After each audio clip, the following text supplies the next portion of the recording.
Fellowship of Reconciliation, cedo la palabra a International Federation of University Women. Thank you, Mr. Vice President.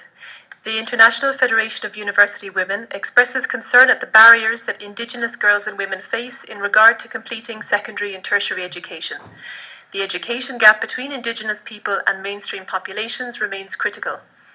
Rates of enrolment retention, completion of and performance at primary school level are significantly lower, and gender disparities are often further pronounced, preventing Indigenous girls from accessing secondary and higher education. Indigenous educational deficits range from generalized exclusion to limited access to the upper levels of primary and secondary education, with admittance to higher education still being the exception. In terms of accessing secondary and tertiary education, minority girls and women face the greatest challenges, both linguistically and logistically.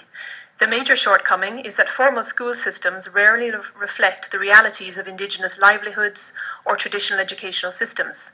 Many Indigenous peoples have come to see formal school education as a way of assimilating them into mainstream society and eradicating their cultures, languages, and ways of life.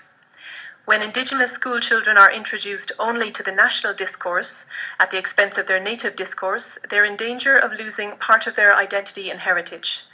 IFUW therefore calls upon governments, global policymakers, education sectors and civil society to build on existing legislation, to develop and share best practices in Indigenous education in order that Indigenous people are enabled to control their own education. Education can be a means to address two of the most fundamental concerns and rights of Indigenous peoples: respect for their cultural and linguistic diversity.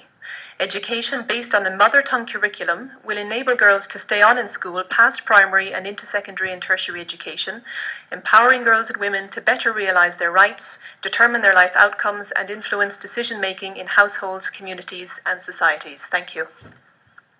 Gracias a IFUW. Cedo la palabra